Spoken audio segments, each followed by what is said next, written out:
With the recent surge of civil rights protesters and nationalists petitioning for the removal of Confederate monuments around the United States, some even going as far as destroying statues themselves, a serious question is being posed for America.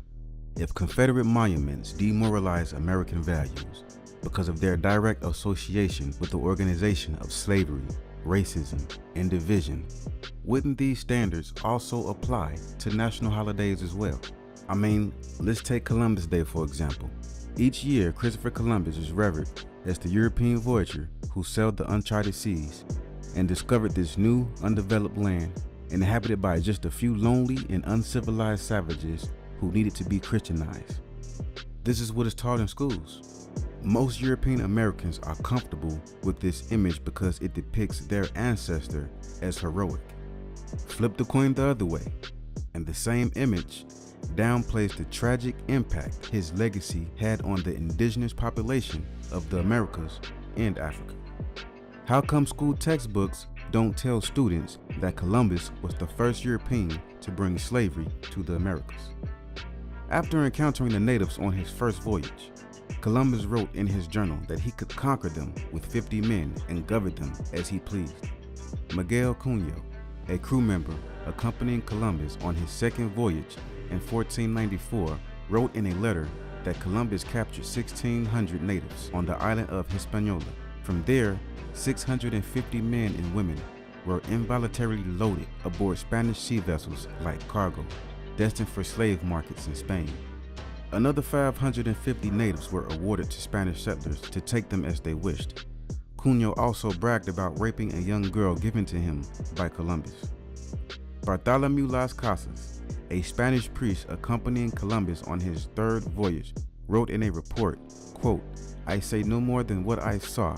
He separated and divided families, forcing married men from their wives and young girls from their parents, which he bestowed on his sailors and soldiers to gratify their burning lusts," unquote. The men were forced to labor the gold mines, while the women worked the fields. They were provided so little to eat that nursing mothers' breast milk would dry up and their infants starve to death. Eventually, the men and the women would perish from hunger and overexertion. The Spanish invaders attacked the indigenous populations, not sparing men, women, or child. Constant purging, slavery, hunger, and European disease decimated Caribbean native populations with a death toll between 12 to 50 million, according to Las Casas. The native population was depleted so low, the Spanish slavers began importing African slaves to the Caribbean in 1502. By 1510, the Atlantic slave trade became an integral part of the American economy for European colonists. It is important now, in the 21st century, that we look at Columbus's arrival to the West Indies through the eyes of the millions of people who were killed for sport, raped, enslaved, separated from their families, and robbed of their identities. The Eurocentric view of Columbus as a hero who deserves a holiday instead of a terrorist is a hypocrisy to a nation supposedly founded on Christian views.